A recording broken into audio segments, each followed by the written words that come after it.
This is Two Chicks Talkin Flicks, where we review movies. Love them or hate them, someone's got to do it. So enjoy the show. Hi, I'm Sarah. And I'm April. And this is Two Chicks Talkin Flicks. And anything else that gets in the mix. So, April, it's still October. Yes, it is. And we tried to redeem ourselves from last year, so we went with something safe and sure. Yes. We got a twofer this time. We do. Because you can't see part one without seeing part two. It is true. And some might say you can't do it without seeing the other 5 or 3. 5. Yes. All 5. But we ain't got 5. time for like that. We ain't got time for that tonight. No. But if you've read in the description, you know that it is a Final Destination. 1 and 2. Yes. And I just found out, like right before we recorded this, that they are coming out with a number 6. Yes. So we're definitely going to make maybe next Halloween just a Final Destination. Ooh. Depends on when the movie comes out, I guess. Yeah, we'll see. What are you hoping that one will be about? I don't like to make speculations about movies. You know me, I like to go in as blind as possible because I have found that when you get so into spoilers, you have these expectations for storylines to go certain directions. And when they don't take it there, you're just let down so hard. So now I'm at the point where, you know what? I'm just going to let the let the director tell the story he wants me to see. And then after I've seen the movie, if I really, really love it, then I go and I watch all of the trailers, and then I watch the reactions to trailers and what people say and the little the Easter eggs, especially with the Marvel movies. Yeah. And then I'm like, that didn't pan out, But I used to love spoilers. I was always there trying to find out everything I possibly could. And then with the new Star Wars movies, when they came out, I was like, you know what? I'm going to do this spoil free. And ever since then, it's just changed my world. Well, I didn't necessarily say that you needed to know what it was about. I said, what are you hoping? I don't want to make up stories in my head and then get invested. Here's the thing. We're going to see, before obviously 6 come out, the next 3, right? And so then as we're watching it, I'm going to already be like, oh, they've done this, they've done that, they've done that. Maybe they can do this. I'm going to start thinking, speculating, making my own story. And then they may not go in the direction I wanted them to. I just hope that the body count, every movie is supposed to go up. That's what Scream has taught us. So I hope it's even more gory and crazy. Same. So when Final Destination 2 came out, I went with my mother to go see this in theaters. Oh, wow. I think I saw it with my dad. She did not know what this was. And she was so irked out, weird out, gored out. She walked out. Oh, wow. She walked out and went to go watch Elf. That's a good movie too. Yeah. She saw Elf and I saw Final Destination 2 by myself. I'm almost positive I saw number 2 with my dad. I know I've seen them all, but I remember seeing number 2 with him, and I'm pretty sure it's because we had just moved here. So I know a lot of people. Oh, so no friends. I know, right? I mean, it's not much different than now, but I'm pretty sure that him and I went and saw it together. I remember when I moved to Houston, I didn't know anybody either other than my family. And at first, my brother moved with us, but then he decided, I miss my friends and my girlfriend. So he came back up here, And so then I was just stuck with going to the movies with my mother or my grandmother, and my aunt just never wanted to go to the movies. So I think that was the first time I went to the movie theaters by myself. Because nobody wanted to see what I wanted to see. And I was like, screw it, I'll just go by myself. I've actually seen a ton of movies by myself. I don't mind it. I've seen a handful of them. Yeah. It's just if I really want to see it, and I can't find anybody, I'll just go, like, whatever. Yeah, I used to work retail, so I was off during the week, unlike my friends or, people I just met. And so I would just take myself to the movies. I loved doing that.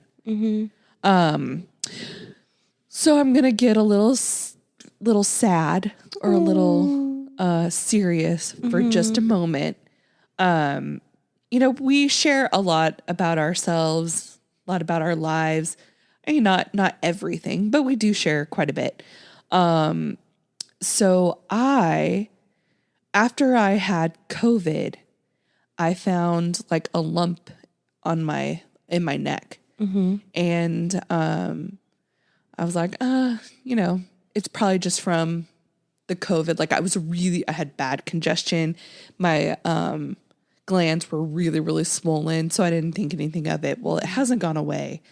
And the other day we were watching, and I've been thinking about this for weeks. I'm like, should I? And I was like, Sarah, you should man up and just make an appointment. And I kept not doing it. And like a couple days ago, we were watching a show and the person had a lump in their throat, turned out to be cancer, did the whole thing. And then they found a new one. And in the episode, they were freaking out. They're fine. But I was like, fine. I will make an appointment and I will go to the doctor. And so I made an appointment yesterday, maybe the day before. And then today, and of course I went down like a rabbit hole of what it could be. Of course. Because that's what my brain does. And, one of your symptoms could be pregnancy. Right? It always says that. And so I did that. And then like all these people said, like their doctors kept saying, well, if this, if it's this cancer, like it's one of the best ones because it has a high survival rate. If you're going to get cancer, this is the better one to get. Well, fast forward to this morning when I was looking at an article on Yahoo, it like came up that this pitcher from the Phillies, he's 20, he had cancer and he died. And I was like, let me read that story. He died of that cancer. From having a lump in his chest. And I was like, oh, that's great. So all that to say this, Tuesday, the 25th, by the time this episode comes out, I will already have gone to the doctor. If I don't bring it up again, then I'm perfectly fine. If I do bring it up again, there's probably a problem. I think you should probably still update the folks regardless. So, just wanted to put that out there. And depending on what happens, I may or may not have a voice to continue this. So, okay. Hope for the best. Yes. Hope for the best. Yeah. Because I am a terrible co-host. Oh, so you're just going to go on without me? Just going to find another chick to do this just with? Until you come back. Oh, okay. I see. You're the one who's the most passionate. This is your dream. This is your dream. I don't know if it's a dream. Well, I mean, it really just depends on, like, obviously your situation. Like, if it's something, that you'll be coming back to, then obviously I'll do my best to maintain it. Luckily, we have all of November pretty much taken care of. But if it looks like more of a downer... then yeah. We are doing this mostly to fill a void in our lives. Yeah, I mean, that's how it started. Trivia was so much fun. I loved going to trivia. Like I hated going, but I loved going. It's like once you were there, it was fine. Like especially for me to leave the house, it was such a chore. But once I'm there, I'm having a great time. Yeah. As with everything, once you get me out of the house, then I'm having a good time. But just getting me out of the house is the hard part. It was just so much fun going to trivia. And I honestly feel that we got obsessed because we would go multiple days a week at different like locations. Let's go to this one. Let's go on this one this day. I mean, honestly, if I could podcast every day, I probably would. Like, I know being like a radio host is a thing. I know that's a job, but like, I never thought of it that way. And so I guess this is my own way of doing that, you know? I just don't think I have enough things to say every single day for a radio show. You know so many different things. You would have plenty to talk to. Actually, there's a new station for all you folks that are in the DFW area, 97.1. It's called The Freak now instead of The Eagle. It used to be an alternative station. Now it's called The Freak, and I thought the Eagle was rock and the other station was alternative. It was like, oh gosh, I have not listened to radio in ages. It's been a lot of different things, but it was Rocket. I think that was the last incarnation of it. But now it's called The Freak, and it has 3 different shows during the day. And you want to audition? Well, they have 3 different shows, and they do talk sports, so it's kind of a sports station, but they talk lots of different other stuff. So they just have like a couple sports segments during the day, but then the rest of the time they're just talking about whatever the hell they want to talk about. And I was like, that's so cool. And I've been listening to it. I've been enjoying it. Honestly, I would just be talking about what I saw on the internet. Yeah. Like, I would be a great person for the TikTok radio station on XM. So I'll be like, oh my God, I just saw the cutest video. I saw the cute cat video. Right? I saw this new remix, you know? But yeah. All right, April. Yes, Final Destination. Yes. Which is kind of a weird title because it took them a hell of a long time to get there. I was going to say they don't really get to their destination ever, you know? Well, it would have been their final destination if they didn't cheat death. Yeah. So, do we want to give a little synopsis? Yes. And, you know, as always, I mean, this really should not be something that we have to say with a movie from 2001 or 2000. Spoiler alert. If you have never seen these movies, which is really just disappointing, there is a lot of twists and turns in this. So you should just turn it off. But you shouldn't, because we're awesome. Oh, and by the way, I forgot to mention we had a new review. What? Yeah, so we have 41 reviews now, all 5 stars. Yes. Thank you guys. So yeah, we have a new one, and I did screenshot it so we can talk about it. Let me see. Ooh. How long ago did you screenshot it? I was looking for something else. And so she's up here like scrolling like mad. Scrolling with the homies. She's scrolling like the little old lady who's looking for a picture when it's like 2 days old, but she's like, because she don't know how to use her phone. I don't know how to use it. So here it is. It says, love the side stories. Thank you. It says, you guys pick some of my favorite movies. Can't wait to see what you do next. Yay. Thank you. And they gave us 5 stars. So woohoo. Just had to get that out of the way. A little bit of that. All right. Okay. Do you want to give the review? Movie number 1. We have a senior trip of 40 kids going to Putty for 2 weeks, 10 days, whatever. And they're leaving from like, I don't know, LaGuardia, JFK, whatever, New York. JFK.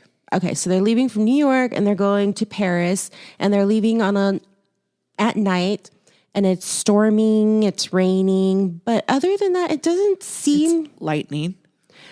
It seems like typical rainy night. Anyways, it doesn't seem that bad. And all of them get in. You kind of see a little history of them, like not getting along with certain kids. When Alex kind of has a premonition and freaks the fuck out because he saw like they all die in a plane crash. So He gets kicked off the plane with a few of the other kids because they're like, what the fuck are you doing, man? Shut the fuck up, you know? And one of the teachers gets kicked off, and one kid decides to leave on her own accord. Yeah. So they're off the plane, and they're like, listen, we're not going to let you get back on the plane until we figure this out. You can catch the next one at 11. You know, so one of the teachers goes on to fly and the other one stays behind with, I don't know, the 6, 7 kids that, you know, got booted. And next thing you know, a few minutes later, right after takeoff, boom, the plane explodes. Yes. And one by one, they start dying. And it's very odd because the first one to die, they claim it was a suicide, probably because he feels guilty because his brother was on the plane and he died. But they're like, dude, why would he kill himself if we made plans to hang out this summer? So they decide, well, let's go check out the body, which is like the first thing you think of, right? Right. Anyways, they go to the morgue or the funeral home and they run into the mortician or undertaker. I don't really know. Anyways, dude is straight up death, the Grim Reaper, the Holy Ghost. I don't know. But he knows some things and he knows who they are. And he kind of gives them like cryptic little clues, messages, whatever. They creep him out and they're like, okay, so death has like a system and we fucked it up because we didn't die. So now death is after us.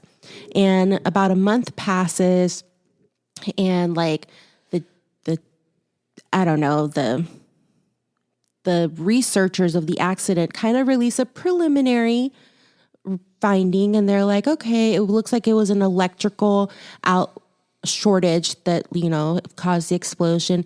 And they kind of drew a little path of where the short circuiting would have hit.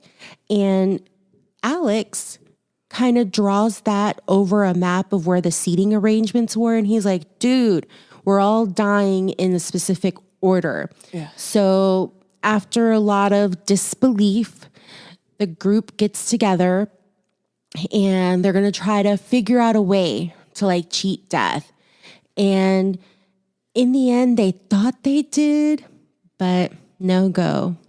Nope. At the end of the movie, we've got 2 survivors. We've got Alex and we got Clear. Not Claire. Always thought it was Claire. Clear. Like Clear Channel radio. So, yeah. Shall we dive in a bit deeper? Well, I can also give a little review of number 2. Yeah, sure. Go for it. That way we could just intermingly talk about both of them. So in number 2, it picks up a year after the 180 flight. Yeah. And we have, oh God, what is her name? Kimberly. Yes, Kim. We have Kimberly. She's going on a spring break trip with her friends and they're trying to get on the highway. And her dad had noticed that there was a problem with her car and he calls her and says, hey, I think you're having some transmission fluid. You should go get that checked out. And as they're driving down the road, all these things happen and a big accident happens. And then the next thing you know, she wakes up. She had a premonition while trying to merge onto a highway. She gets spooked and decides, no, we're not getting on the highway. And all the cars are backing up and they're getting really mad and angry at her. And as they're all out of their cars talking about it with a police officer, boom, the accident happens. And at the last second, this truck that killed her at the end of her premonition comes and kills her friends. But the cop pulls her out of the way. And so now they're very similar to the first movie. They're trying to figure out how they're going to get out of this, but it's actually happening in the reverse of what had happened in the first movie. Mm-hmm. And they think that they have to have a baby born in order, because one of the survivors is pregnant, but actually, spoiler alert, plot twist, she was never even injured in the crash. Mm-hmm. She's the one survivor that survived the whole thing anyways. And so it didn't work. And Kimberly realizes that the only way to save them all is for her to die, and then she gets revived, and then someone who was saved by one of the people dies. Yep. I think what I love about this movie is two tie-ins. One, they bring back Clear. Yeah. And she has basically checked herself into a psych ward. Yeah. And there are strict rules of you basically only coming in pajamas so that, she won't accidentally get murdered. She gets guilt tripped into coming out into the world and helping them. And sharing the little tidbit of information she has and basically taking them to her only connection, which is, the mortician dude. And, he creeps everybody out because that's just what he does. And come on. For me, I feel like he's the Grim Reaper. Oh, yeah. That's what they even said that he is. He's not really death. He doesn't decide it. He just collects the bodies that are on his list, basically. Yeah. He shows up once you're dead. He doesn't give you death, is how I've always interpreted him as. So do we want to go over all the different ways that people died and then talk about them? I want to talk about the more memorable ones. Okay. For me, definitely movie 2 was the most memorable and the most scarring. Yeah. And the one that has really stuck with me. So I think every millennial, every Gen Xer, anybody who's seen this movie, especially the first time around, not on rewatch or anything, has terrible, terrible PTSD whenever you see a truck carrying logs or really anything cylindrical that can be impaled in your car. Those giant cement circles or the pipes. Yes. I gotta tell you, even trucks that have cars on them that are flopping around and they're facing me. Not a fan of semi trucks, honestly. What's so interesting is I saw a TikTok a few months ago about how a piece of wood shot into that dude's car, and all of the comments were talking about, your clock is ticking now. So one time we were going to trivia, speaking of trivia, my mom was driving and the person in front of us had a box fell out of their car or the back of their truck. And other people were kind of diving out of the way, but my mom just kept going through and I was like, oh God, we're going to die. But turns out it was a box of pillows. So we were perfectly fine. Sometimes it's safer to just drive straight instead of swerving out the way. I would have probably swerved and we would have died because it was a 2-lane turn on the highway. There was nowhere to go. And I would have just ran into another car or the barrier. Veered off. Yeah, no. And so she did the exact right thing. I don't know if I could have done that. But she did, and luckily, just luckily, it was a box full of pillows, which is the easiest thing to run into if you're going to run into something. Yeah, that's happened to me before, actually, too. And I guess now I know my reaction. Yeah. My first reaction is to check. I didn't have an option, so I had to run it over. And it was it was some kind of box. Luckily, it was empty. Yeah. But I did have to exit and kind of rip the box out because it got tangled up under my car. But yeah. Yeah. I wouldn't automatically swerve. A lid from a cooler came flying at my car. It missed my car and hit the car behind me. It was crazy. I was just like, oh my God. That could have killed somebody. Yeah. Luckily, I think the vehicle behind me was taller, so it didn't affect their car. But mine, it would have come right in if it didn't go over me. So that was just super lucky. Yep. I think another one that is scarring, I think the part where my mother walked out was, well, if I remember correctly, it was when the little boy was choking on the squeaky toy. I think that's when she walked out. Like, who puts that above? I think it's more of like something to give you to focus on while you're just, numb. Like, oh, there's a fish up there. Know. That's creepy. That whole place, like, until you are completely done with renovations, like, that just didn't seem like a very calming place to have people come in. People already are terrified of the dentist. Like, don't have birds hitting the window and, all that ruckus. It was a lot. Yeah. Another scene for me was sticking your hand in the garbage disposal. Stupid. Like, I have had to get stuff out of the garbage disposal, but I use the tongs. Yeah. And kind of like, and I've used chopsticks. But I think the very first time I ever saw this movie, one of the craziest deaths is in the first movie when Terry gets impaled by the bus.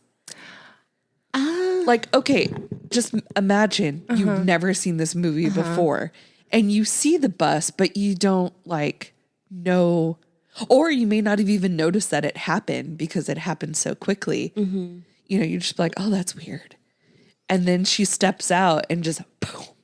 For me, the most scarring death in the first movie was the first one, the suicide. Oh. That wasn't a suicide. Yeah, that water retreat. Like, that's not cool. Yeah, like you could have still left the water there. Well, I guess they didn't want him to have an accidental death. But like, here's the thing. Who puts up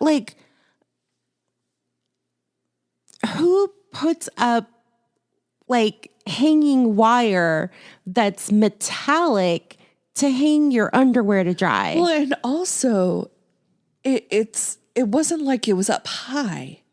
It was like at neck range.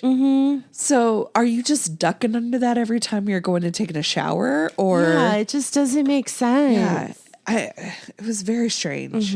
That setup was just not realistic. Yeah, no.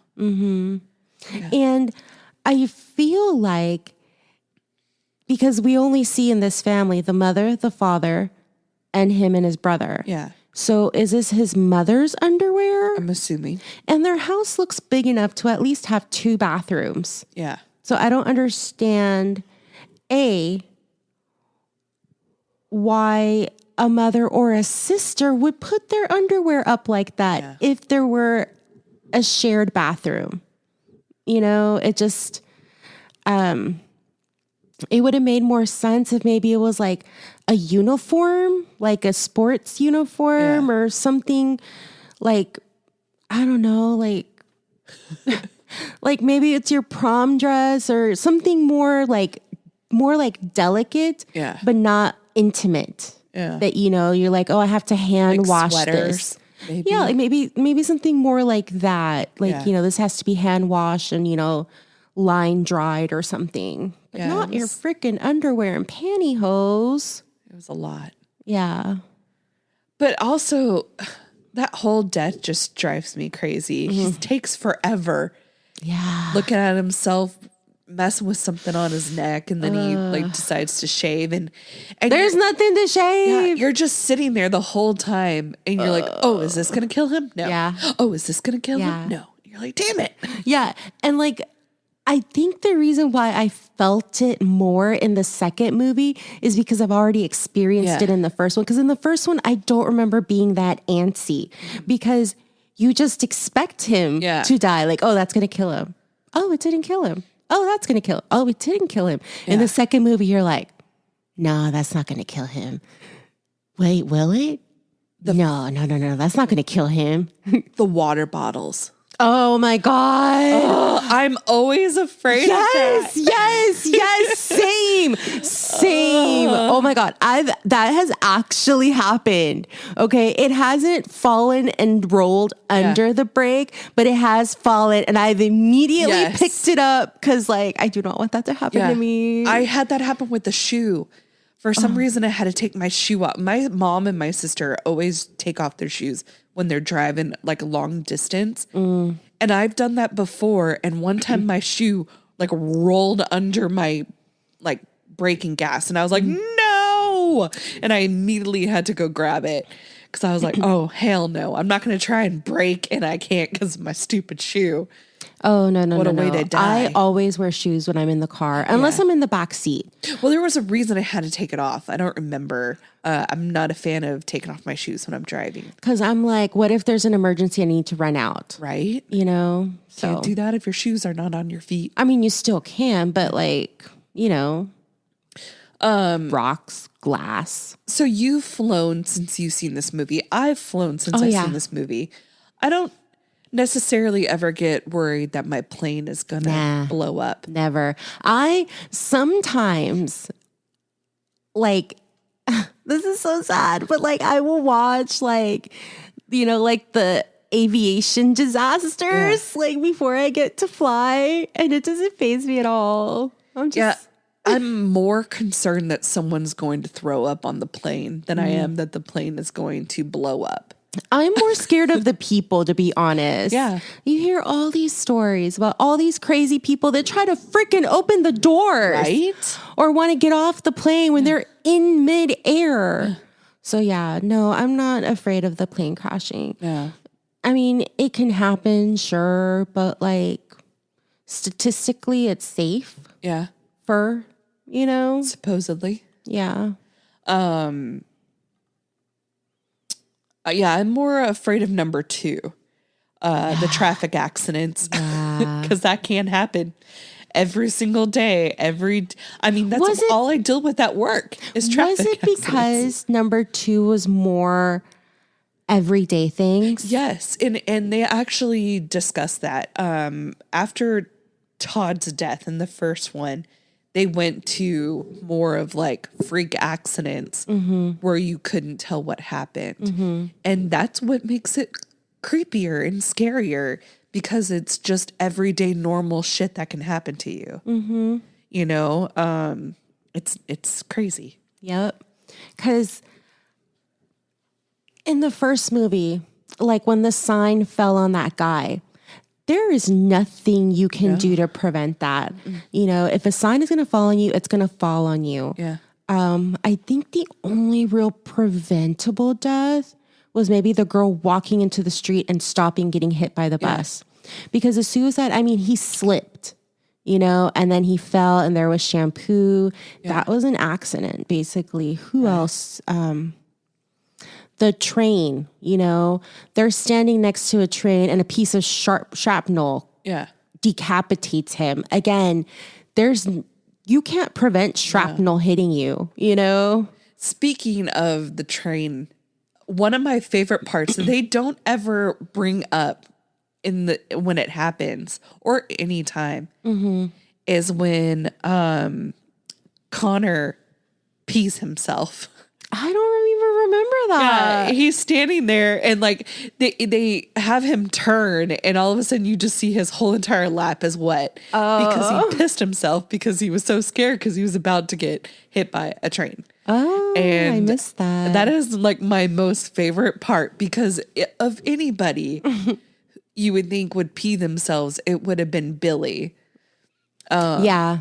And he's not the one that pissed himself. It was the tough football player. I will say I'm just over that stereotype. Yeah. I'm just like, well, that's what brings him back down to humanity, that he peed himself. I guess. But you know, so I was looking up stuff while you guys were taking a break, and Billy, Sean William Scott's character, it was supposed to be an overweight character because I was like, it's so weird to see him as like the nerdy dweeb guy. But he was actually supposed to be overweight, but when he got cast, they had to kind of change it a little. And seeing Clear as like the nerdy artsy girl, I was like, that's so weird. And then when she comes back in number 2, she's like the bitchy blonde, like she's in almost all her other movies. And I'm like, that's the Claire or the Ally Lauder that I know, not whatever and number 1 is. I will say the most beautiful attempt at death trying to kill was Claire's. Like with that electricity, he had fire, he had water.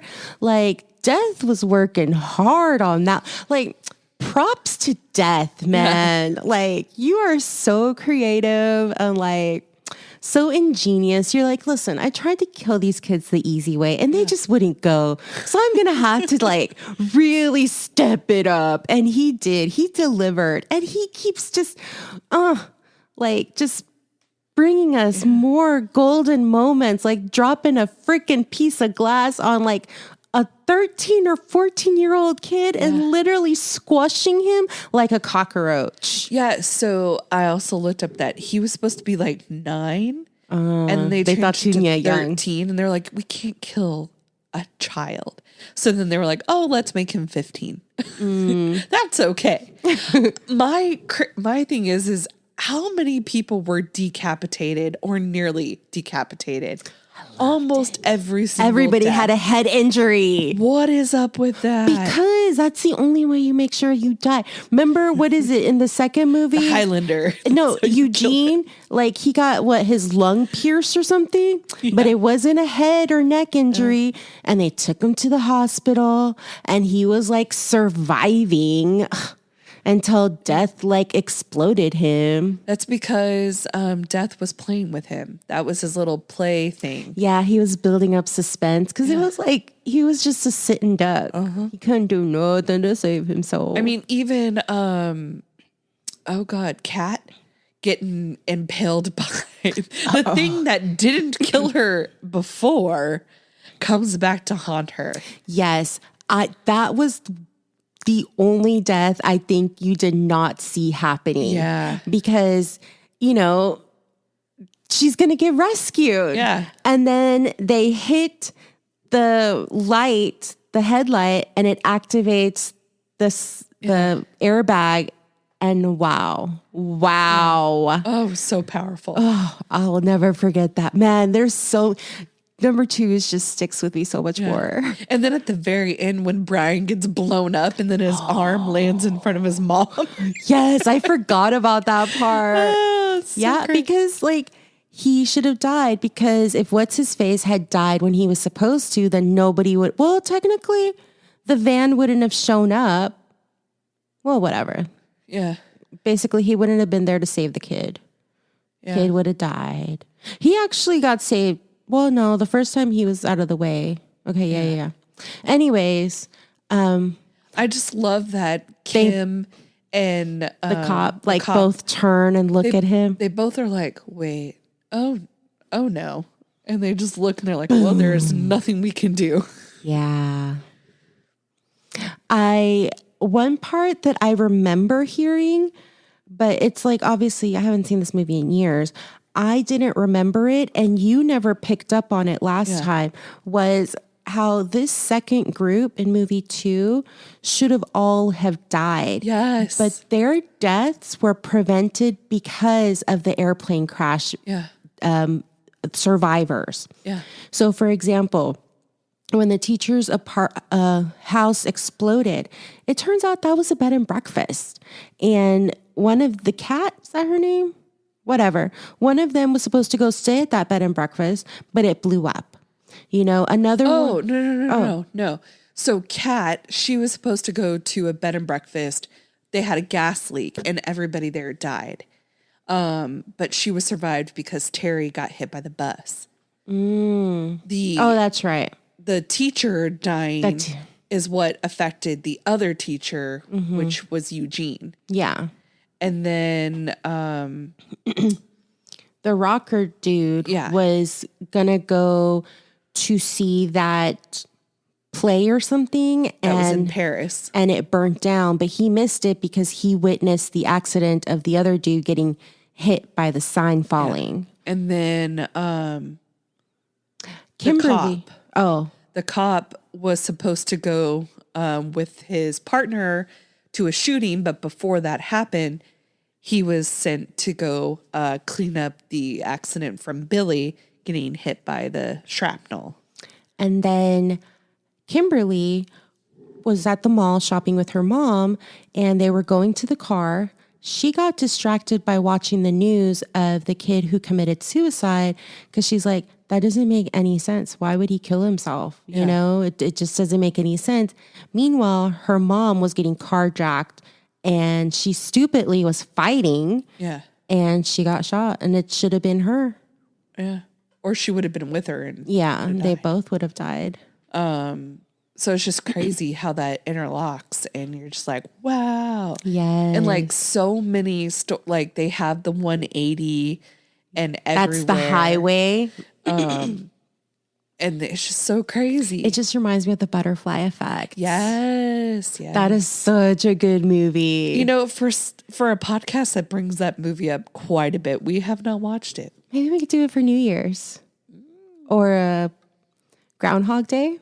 Ooh, Groundhog. That would be a cool Groundhog Day movie. Yes. Okay, we'll do it Groundhog. I love it. Mm-hmm. Yeah, it's just so crazy in this movie. Like if I'm on the road and I hear John Denver, or if I hear Highway to Hell, I get a little bit nervous. No, it doesn't affect me. Also, the turnaround. Every now and then I get a little bit lonely. You know that song? Yeah, I love that song. A total eclipse of the heart. Yes. Have you ever seen the movie that has that in it? No, but I've seen all of the TikToks. Oh God, what is that movie?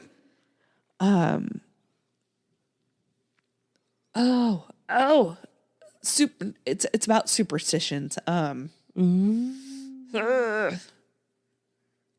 Ooh, so our tie-in for witches is when Alex is like, I'm not a witch.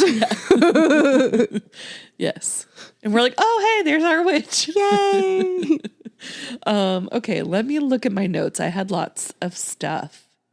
You know what we should do? What? We should do free tarot readings for our customers, for our listeners.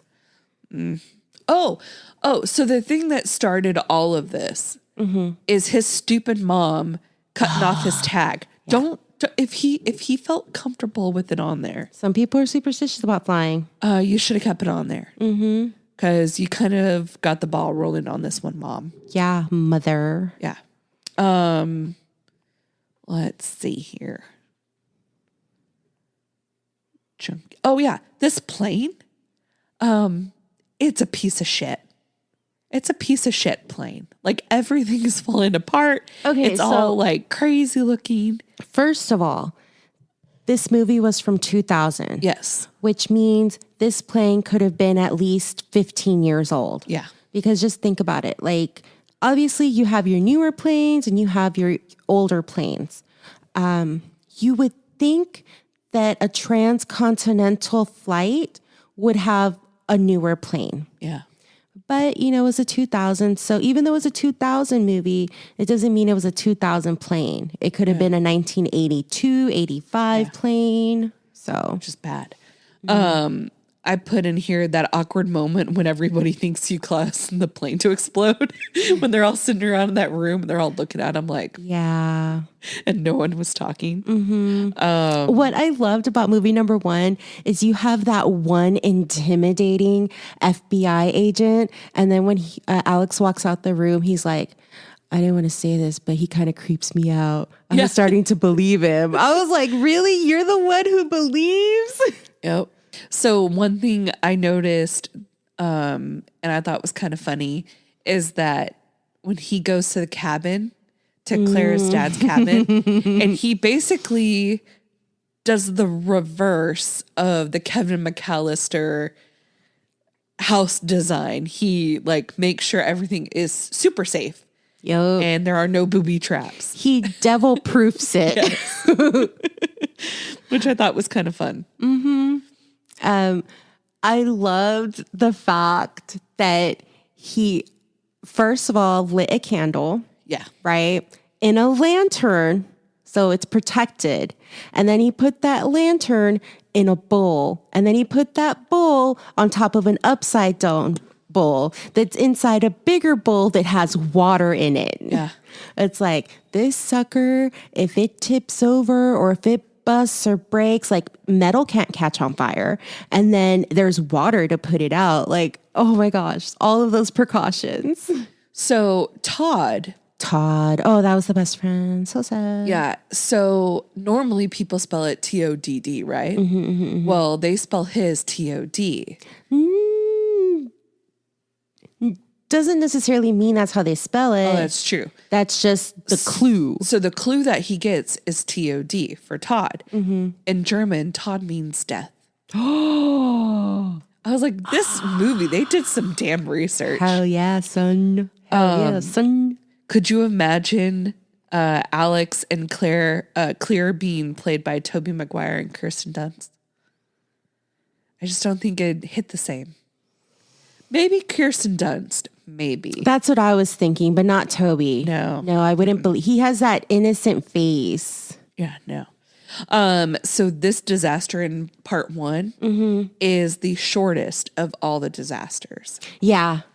My thing is that, okay, so they get off the plane and basically almost immediately the plane leaves and starts going in the air. And I was like, that is the fastest plane I've ever seen in my life. First of all, this is a movie. Second of all, this was before 9/11.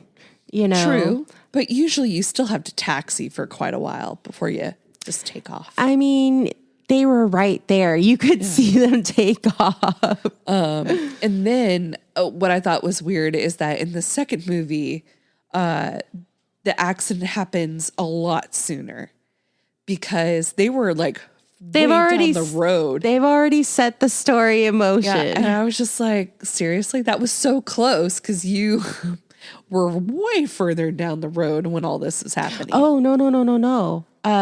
When her car gets hit, that was the end of the accident when she gets hit. Remember when they're upside down in the car? Yeah, but like, so they were already driving for like 5 minutes on the highway before the accident happened. But this happened almost immediately from when the school bus goes past them. And I was just like, that was way further down the road. But, you know, hey, I understand why they did it. Yes, but then also remember when stuff like this happens, time goes slower. Oh, that's true. So that is true. Obviously for cinematic possibilities, you know, it has to happen there so they can see the accident happening. Yeah. Just, you know, for a storytelling point of view. But also, you know, people say that time slowed down or it felt like it was going on forever when it really wasn't. So there's also that.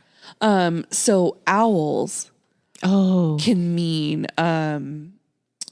they're omens of death. And so when the owl comes to his room, that is a death. What about pigeons? It does talk about pigeons, but that's later. Let's see here. What's the next one? Oh, so it said this film was released before September 11th, 2001.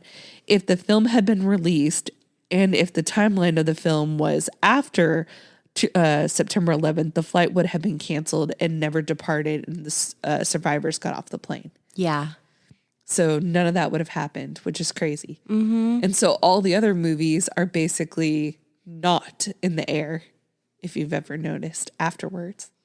They're all by land and by sea, I guess. I don't know. Maybe not sea. Yeah, because like you won't risk somebody, you know, like when stuff like this happens, even if there's like an argument or anything, they will deplane everyone. Yeah. You know, they'll check the plane out and then they'll let you get back on it.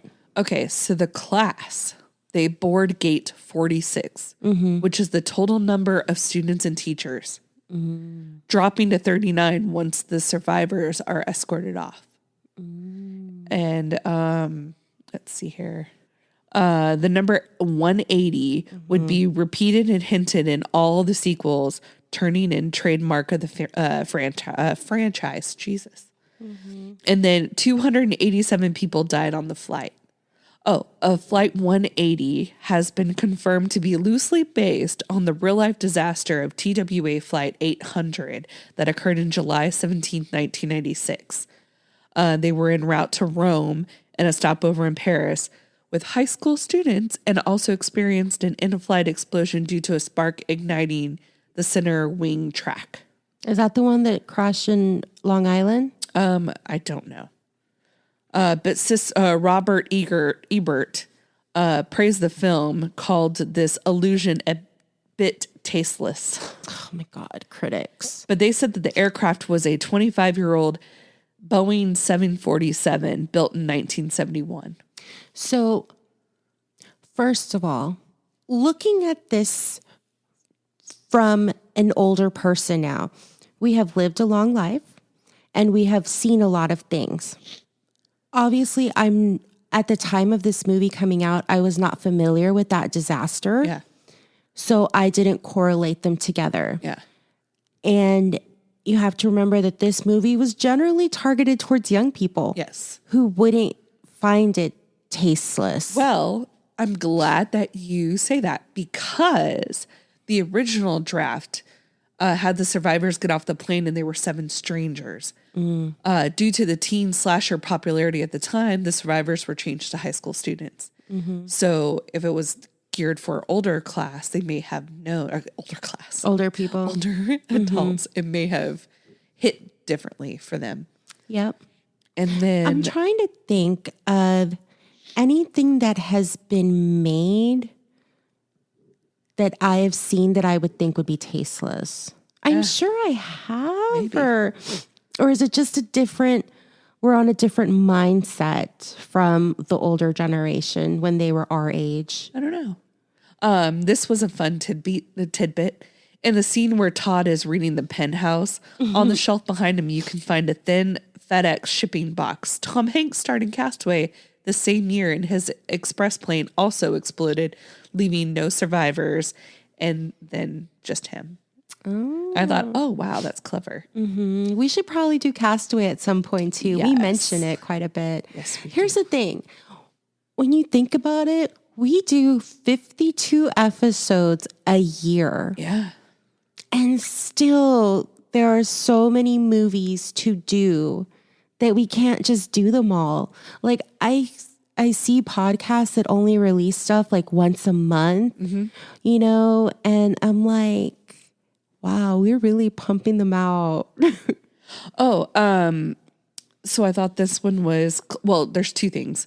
So one, when Terry gets hit by the bus, everybody gets sprayed in blood. Yeah. They actually show a 7 on Alex's face out of the blood. I've never noticed that. Now I kind of want to go back and watch it to represent the 7 people that I got off the plane. And then during the, Todd foreshadows his own death while aborting the plane after the 2 girls asked to switch places. Oh, yeah. Todd makes choking, hanging motions towards Alex. And then they, like, in the witness room after the plane crash, above 2 people's heads, there's like posters on the wall, and you can see one has a bus. It's above Terry. And then where Billy's sitting, the way that the light hits it, it shows him getting like decapitated. Wow. Like, man, they're really, like, I've seen this movie a handful of times and never noticed half of this stuff. I was like, damn, I wish I had like seen this before I watched it. Then I could have paid attention. Let's see here. Oh, and so I was, speaking of other podcasts, I was listening to another podcast today, and it's the Clopen Effect. I've talked about it before. And they were talking about, they were doing a quiz on movies, and one of the questions was, what scene in Pulp Fiction was filmed backwards? So when you watch in real time, it looks different. And it's a scene where she gets injected. Really? Yeah. And so they have the syringe in there and then they pull it out, but then they make it go the other way around. Oh. So they did that in 2 different scenes in the movie. They did it one with the water. They actually had the water go out and then, or come out, or go in and then come out, or something like that. And then the other time is... I don't understand with the neck, with the piece of glass. They had it in there first, and then they pulled it out. Mm-hmm. So, or no, the knife. Sorry, the knife. I don't know why I said glass. The knife. I just, when they film that scene in Pulp Fiction, or when they do those types of scenes, I always imagine that the needle part is rubbery. Yeah. And or it's kind of like a mechanical pencil that it'll slide back in, and that you usually put like a piece of metal or something on the person's chest so that when you stab down, you're not pierced. You're like hitting the piece of metal or plastic or something underneath their like shirt.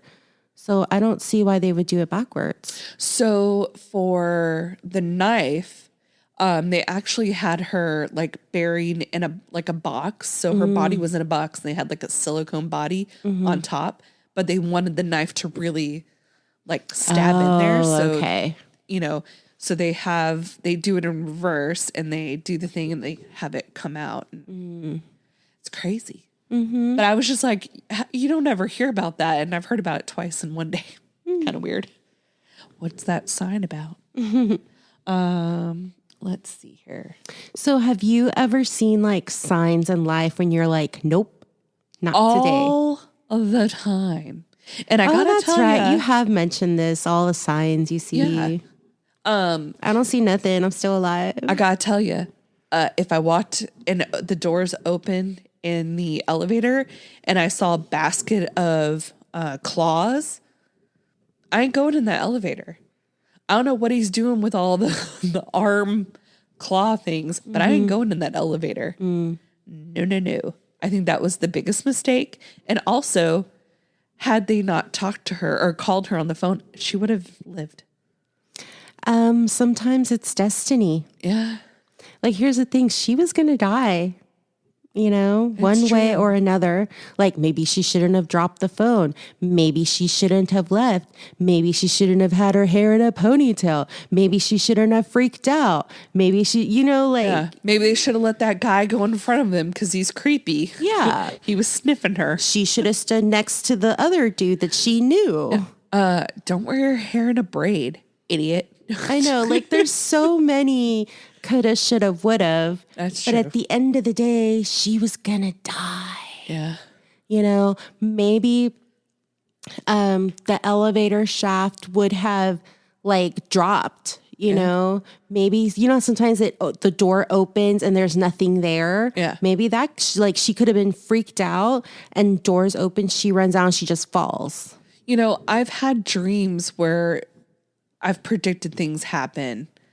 I don't know if I've ever brought it up on this podcast. I'm pretty sure I probably told you about it before, but I had a dream one time. I was going to a bowling tournament, and there was a boy that showed up in these red shorts and a black shirt. And I shit you not, the next day I went to the bowling tournament, and the guy showed up in red shorts and a black top. And I was just like, oh God. Okay, so I guess in that case, I have. Yeah. I do have like the weirdest dreams. Me too.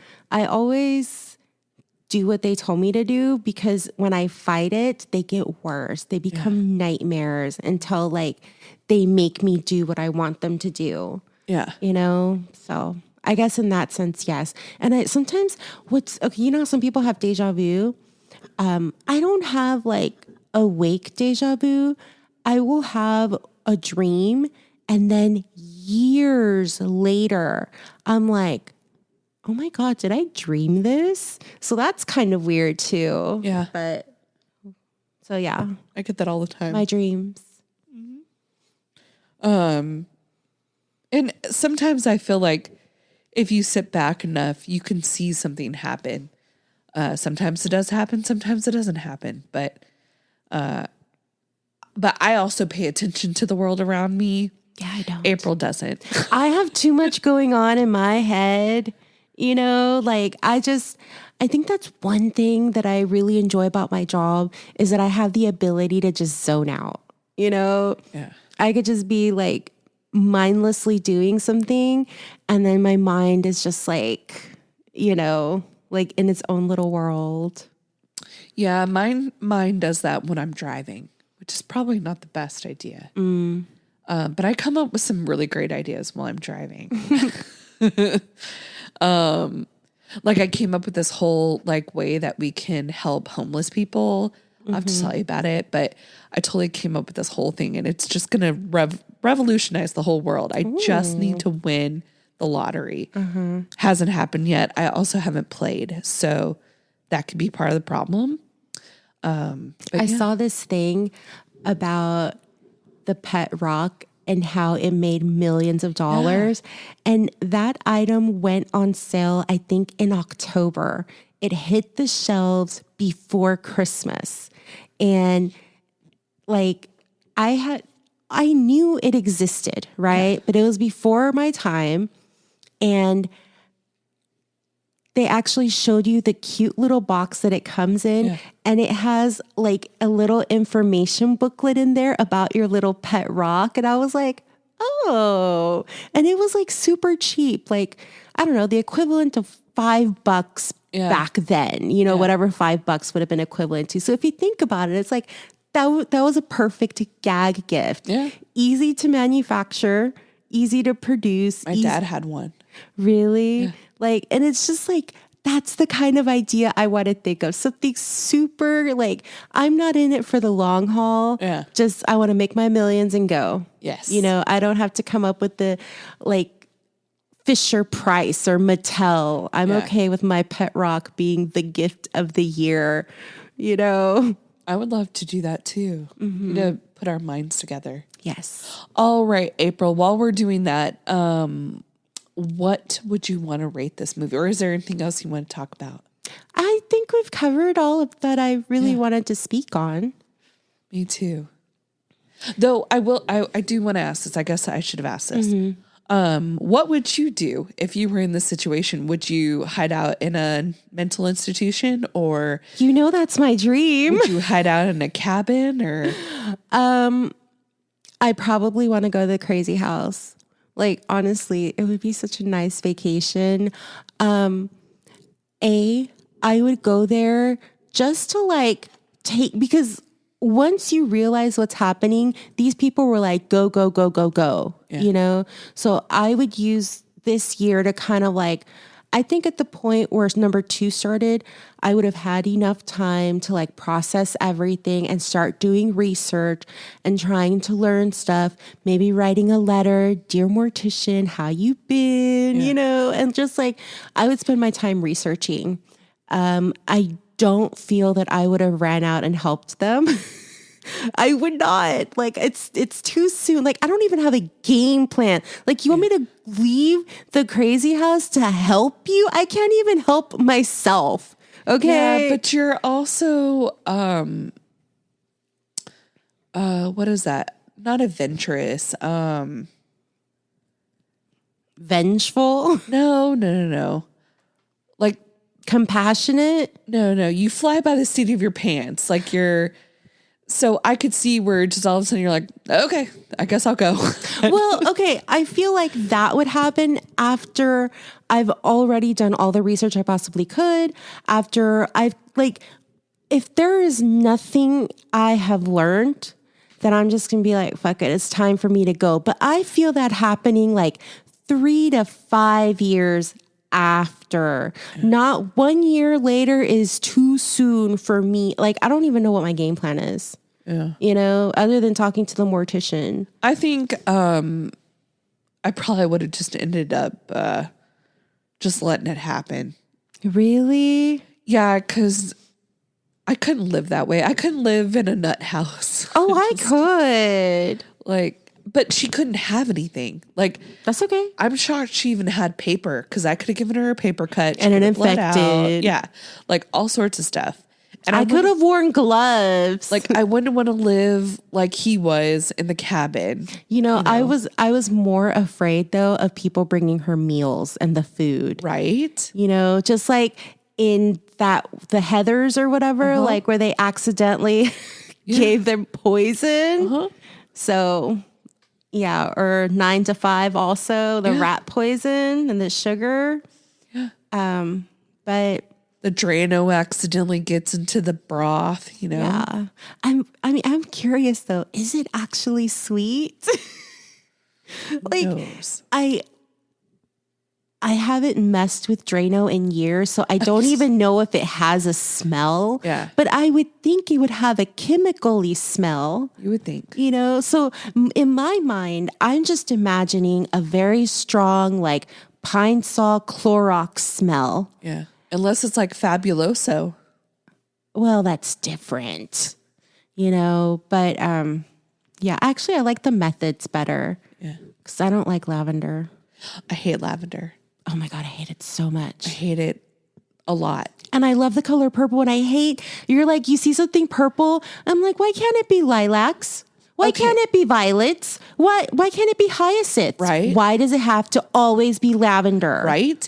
I actually, so I don't know if you've ever noticed, but there are people called purple people. And they're just really about the color purple.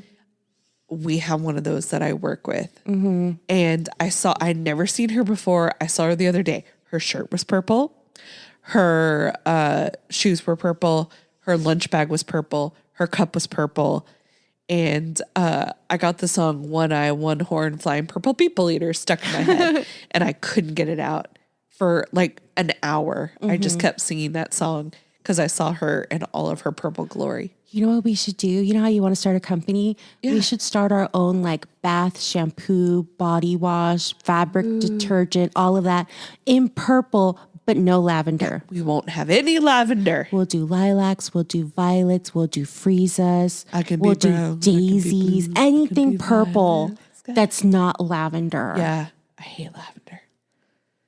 You know what? We should have everything in purple and it be like cherry and vanilla and cinnamon. Exactly. No. Like, no, this should be lavender. Be like, no.